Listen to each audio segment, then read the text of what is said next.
as we turn again to the Holy Scriptures, may your spirit of wisdom guide us, so that we may have ears to hear and eyes to see.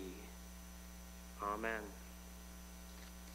Our reading for today comes from the book of Ruth, one of my favorites. Not this particular reading, but the book. So, I'm going to read 1 through 17, but you're going to hear about a whole lot more of the book than just that. So, but I can't read all 4 chapters to you, or I'd be up here a long time.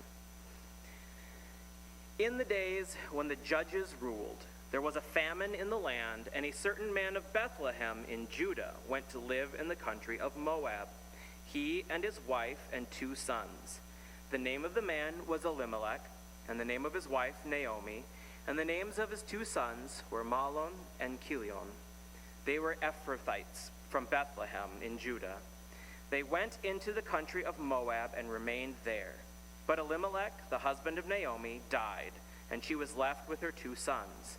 These took Moabite wives. The name of the one was Orpah, and the name of the other was Ruth. When they had lived there about 10 years, both Mahlon and Chilion also died, and so that the woman was left without her 2 sons and her husband. Then she started to return with her daughters-in-law from the country of Moab, for she had heard in the country of Moab that the Lord had considered his people and given them food. So she set out from the place where she had been living, she and her 2 daughters-in-law, and they went on their way to go back to the land of Judah. But Naomi said to her 2 daughters-in-law, "Go back, each of you, to your mother's house. May the Lord deal kindly with you, as you have dealt with the dead and with me. The Lord grant that you may find security, each of you, in the house of your husband." Then she kissed them, and they wept aloud. They said to her, "No, we will return with you to your people." But Naomi said, "Turn back, my daughters. Why will you go with me? Do I still have sons in my womb that they may become your husbands? Turn back, my daughters, go your way, for I am too old to have a husband. Even if I thought there was hope for me, even if I should have a husband tonight and bear sons, would you then wait until they were grown? Would you then refrain from marrying? No, my daughters, it has been far more bitter for me than for you, because the hand of the Lord has turned against me." Then they wept aloud again. Orpah kissed her mother-in-law, but Ruth clung to her. So she said, "See, your sister-in-law has gone back to her people and to her gods. Return after your sister-in-law." But Ruth said, "Do not press me to leave you, or to turn back from following you. Where you go, I will go. Where you lodge, I will lodge. Your people shall be my people, and your God my God. Where you die, I will die. There will I be buried. May the Lord do thus and do so to me, and more as well, if even death parts me from you." What a beautiful little speech there at the end. The problem with Ruth as a book is that it's 4 chapters, and it's really one story that's really hard to break up into pieces. So what you kind of have to do is go through the whole story, and then you can back up and find really interesting, meaningful tidbits in all the subsections. But we need to go through the whole story. So you're going to get the really fast and furious version of the entire book of Ruth. So we started with this beginning. Naomi and her husband and sons go to Moab. Moab is another nation just kind of to the east and a little south of Judah. It's mostly desert. So why you would go there in a famine, I have no idea. But at any rate, they go to Moab. Moab shows up a lot, by the way, in here. So they were a common thorn in the side of Judah. They go to Moab. Elimelech dies. Naomi finds wives for her 2 sons. They die. And so now it's just the woman and her 2 daughters-in-law. And she's like, "I got to go back home. You 2 are better off staying here, probably. Go back to where you came from. Go back to your families. Hopefully they can make arrangements for you and everything will be good." Orpah goes back. Ruth says, "No, I'm going with you. So chapter 2, they go back to Judah, and Naomi is like, hey, we have this family member on Elimelech's side, basically. He's got a big farm. We'll go there and see if we can join in with part of the harvest and pick up some stuff. There's all kinds of complicated rules for harvesting the crops that say when you're harvesting, if you drop stuff, you have to leave it so that the people who don't have enough can come and pick it up. You actually can't harvest all the way to the edges of the field. You have to leave some there for various people who would need it. And so Naomi, probably infirm or unable to go out in the fields and work, has Ruth go out, and she starts collecting. And Boaz, this family member, owner of the farm, kind of not recognizes her, but sees her working at it, and eventually kind of invites her to come up closer so that she has a better pick of stuff, and ends up, come and join us and have lunch with us and the workers and whatnot. And when Naomi goes home, she's like, oh yeah, I met Boaz, he was really nice, he gave us all this stuff. So chapter 3, Naomi says, I have a plan. Chapter 3 is where the book gets really interesting. Really interesting. And I know I talked about this briefly here, but I went back through my notes, and I don't know when I did it because it's not in any of my notes for any Sundays. So chapter 3 starts, Naomi hatches this daytime TV soap opera-esque plan for Ruth, okay? So after working for the whole day, Boaz is wiped out. He goes to sleep at the threshing floor. So during harvest, they were working there so much, and they were so tired. And you always run the risk of thieves, so a lot of people would basically just spend the night where you're working. And so Boaz goes to sleep. Ruth sneaks in, and it says, I want to read this. I got to read this so that I get it right, because it matters. Okay? Chapter 3. Then she came stealthily and uncovered his feet and lay down. At midnight, the man was startled and turned over, and there at his feet was a woman. He said, who are you? Okay. This is where translators get really careful about things, and you miss out on really important details. Feet has other meanings. So the best way I can explain this is there are discussions of angels with 6 wings, and with 2 they cover their face, and with 2 they fly, and with 2 they cover their feet. All right? We're all adults here. Feet in Hebrew also means penis, okay? So, she stealthily goes into the threshing floor and uncovers his feet and lays down. And he wakes up and is like, who are you? Which feels like a very valid question when your feet are hanging out and there's somebody there you don't recognize. And so they have this whole conversation of, you are the kinsman redeemer. You're the closest relative to my dead husband who's left. And so under Levirate law, which I know we've talked about, right? When a man dies without having children, his wife is supposed to marry his nearest next of kin and have children with them, and those children count as her dead husband's children for legal reasons. I know we've talked about that. So she's like, you're the next of kin that's left from my dead husband. Let's get together and fulfill these obligations. And he's like, well, actually, there's a closer relative you have to go to first. But you're already here, so you might as well spend the rest of the night. And so she goes away in the morning with a bunch of grain that he had already processed. He sends home. And she goes back to Naomi, and Naomi's like, how'd it go? And they have this, explain the situation. Naomi's like, okay, he'll take care of it, no worries. So then we get to chapter 4. In chapter 4, Boaz goes to the main kind of meeting area of the town, finds the actual closest relative. Goel is the word in Hebrew.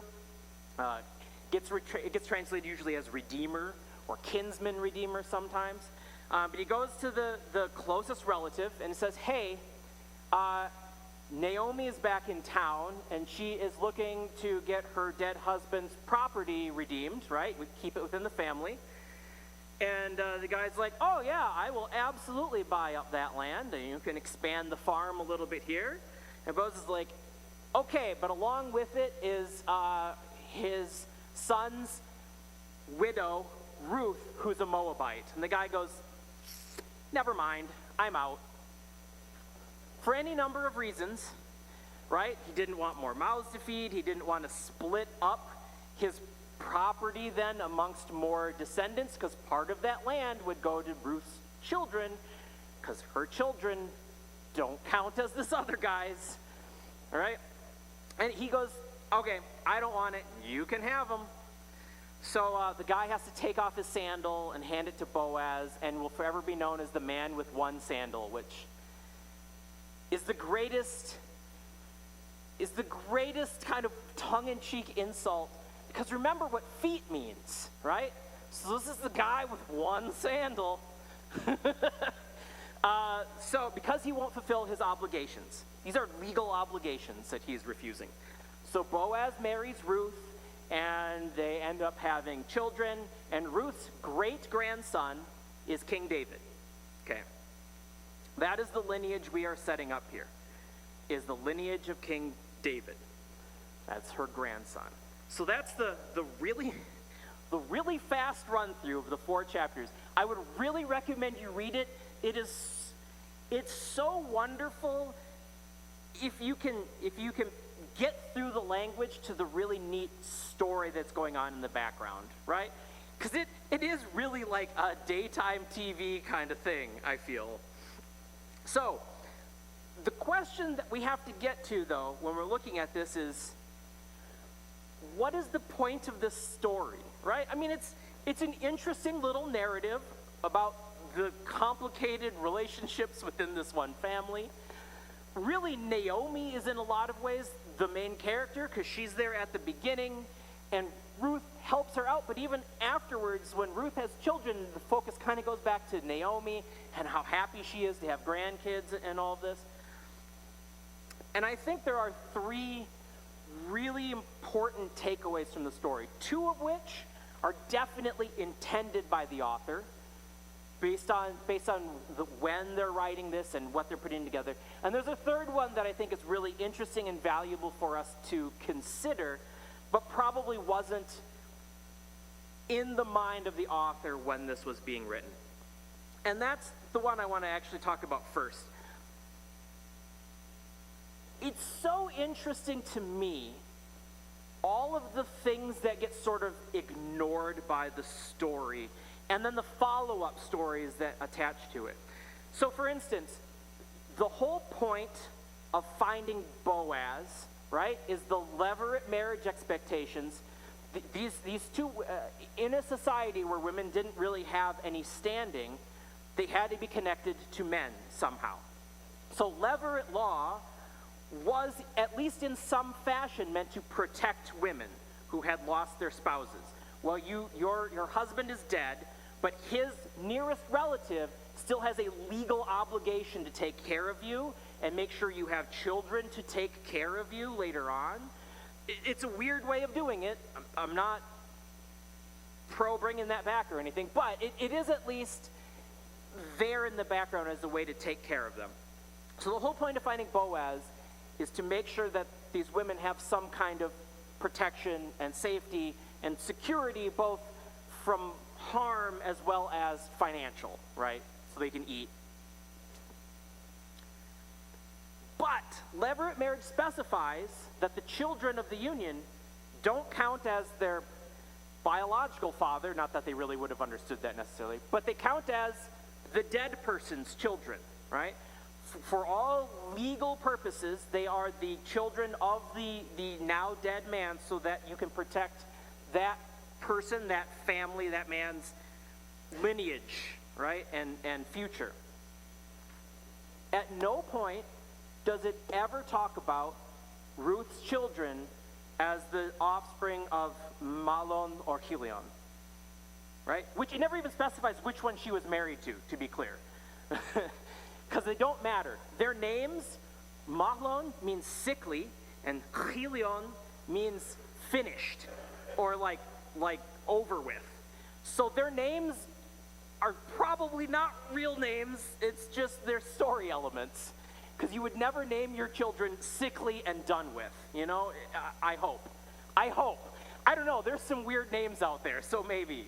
But at no point are her children ever referred to as the offspring of either of those. They're always her and Boaz, right? So the whole stipulations around levirate marriage here are just being completely ignored. More interestingly, and not just in here, but like in Matthew and Luke, Ruth is listed in the lineage of Jesus, right?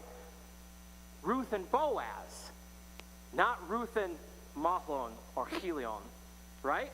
So at no point does anyone ever care about the fact that these aren't Boaz's children.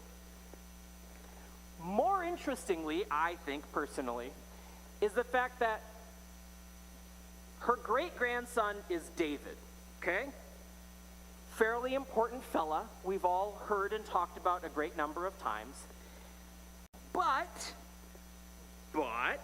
there's this really, really interesting rule in Deuteronomy 23. Yep, gotta jump over here to good old Deuteronomy. That's Numbers. I thought I marked this, but apparently I didn't. In Deuteronomy 23, there is a rule about the descendants of Moabites. Okay? Because like I said, Moab and Judah got in a few fights now and again.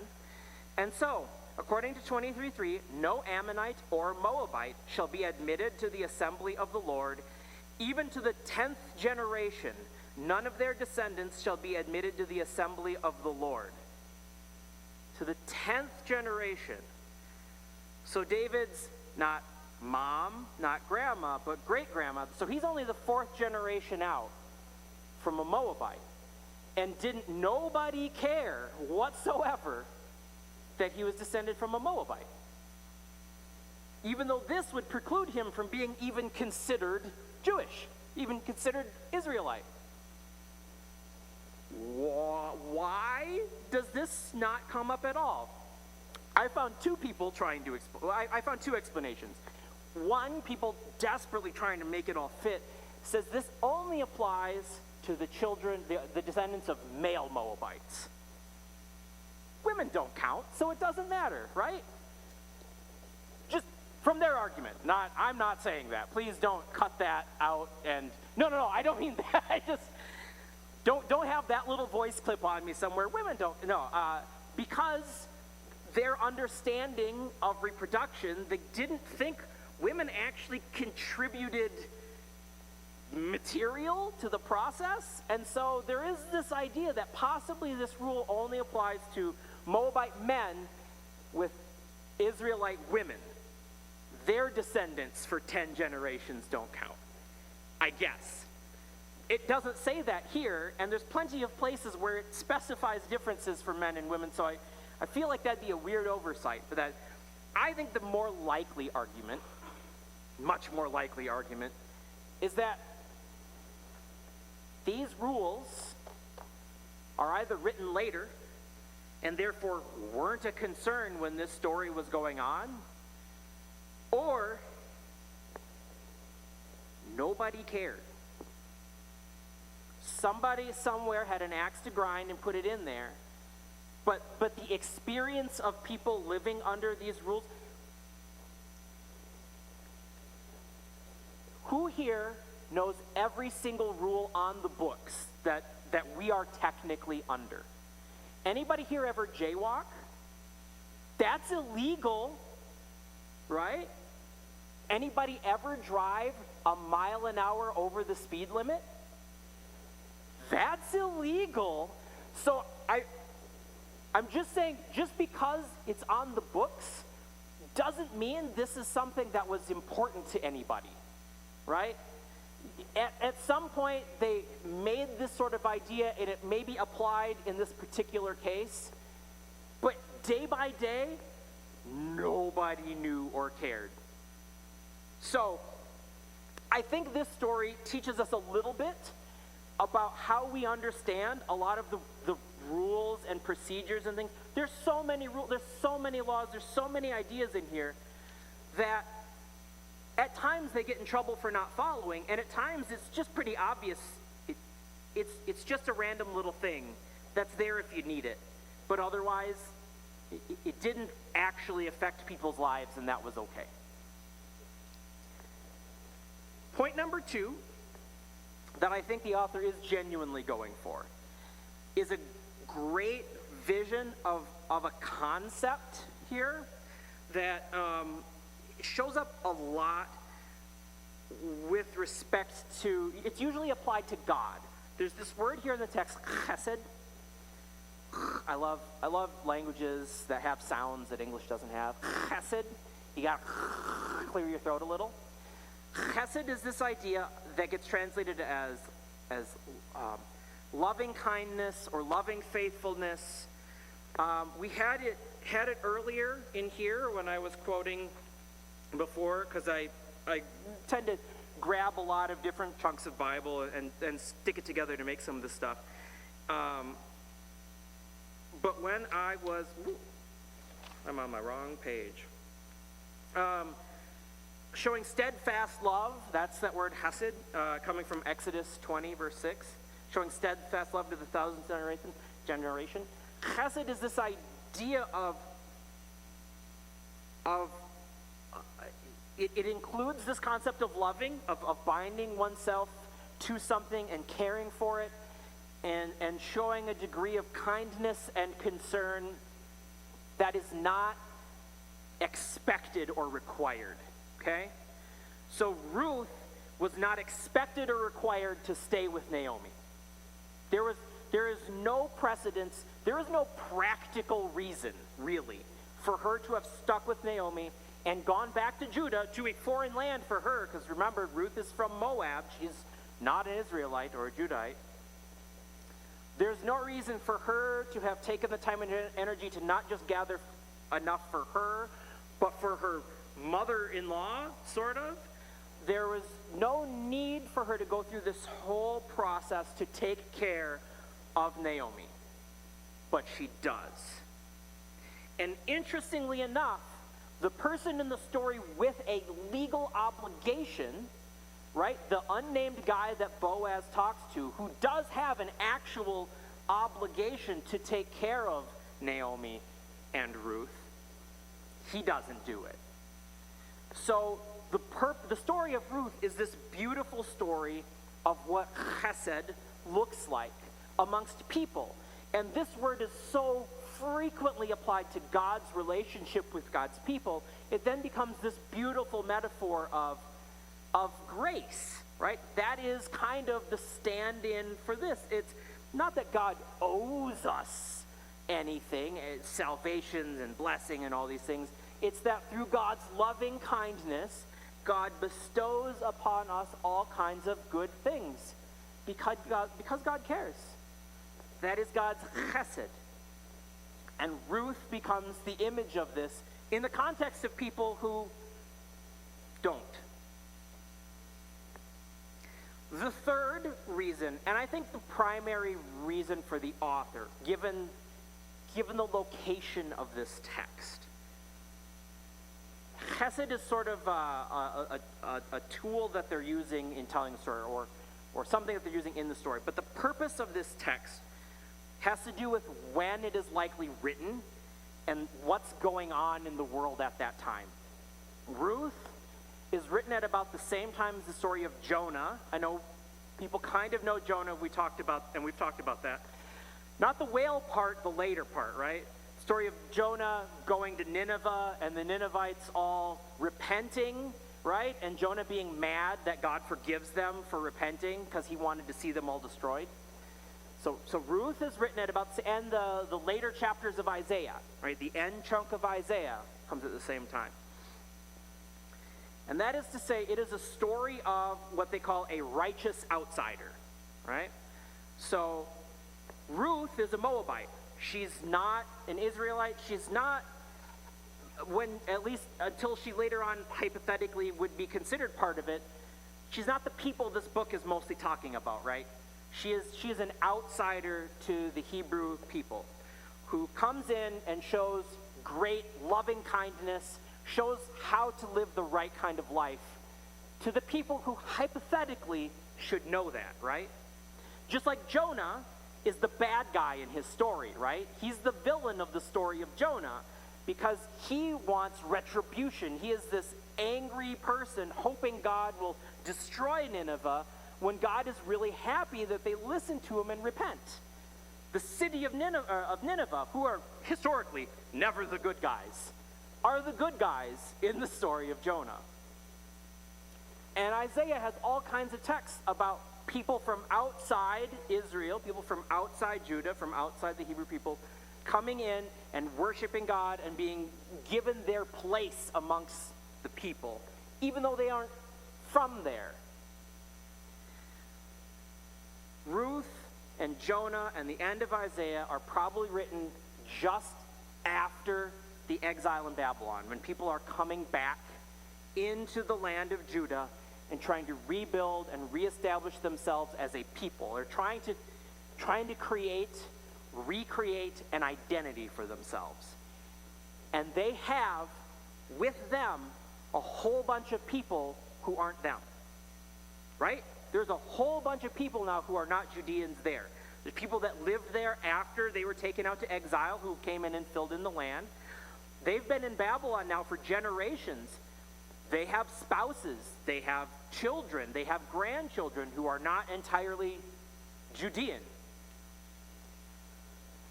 At this time, you get these books talking about the good outsiders standing against books like Ezra and Nehemiah, which are in here as well. They come a little bit later, which are written at the same time, that talk profoundly about getting rid of those impurities from their people, from their population. Both Ezra and Nehemiah actually have a whole section. Ezra goes on it for about 3 chapters. Nehemiah only has like a little blurb on it. But they have a section where they get together and the leadership says, all of you who have foreign wives need to divorce them and send them away. We'll see if that reading ever comes up. That would be interesting. But there's a whole section where it says, nope, we can't have that. That's against the law. You need to get rid of all of them. And there's some interesting, the people kind of resist, but not really. It's an interesting story. But in this time period, this is a debate, right? What is our relationship as a people with other nations, other ethnic groups, other people around us? Because we get to be us again. How do we want to do that? And so the author of Ruth is saying, we aren't automatically good. We don't, just because we're Israelites, just because we're Judahites, we're from here 80 years ago, doesn't mean we're the good guys here. All these other people that are coming in, they're not doing anything wrong, right? We picked these people. These people have chesed. These people in Jonah repent. These people in Isaiah worship. It doesn't matter where they're from.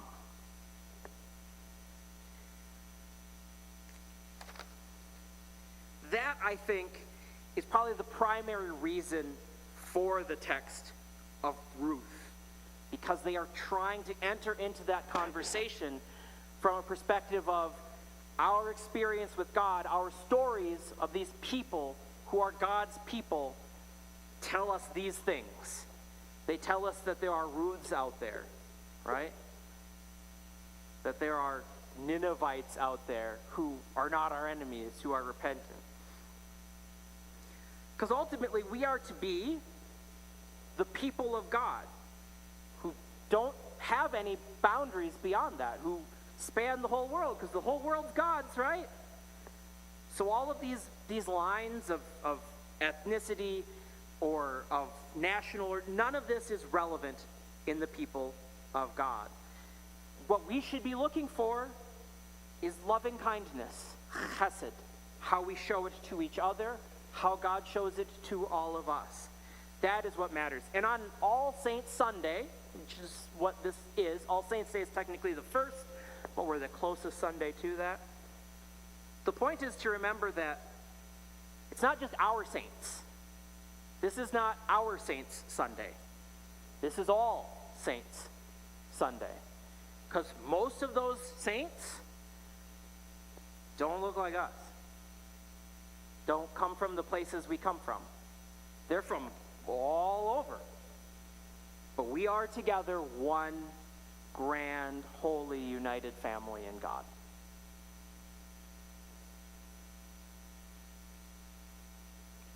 Amen.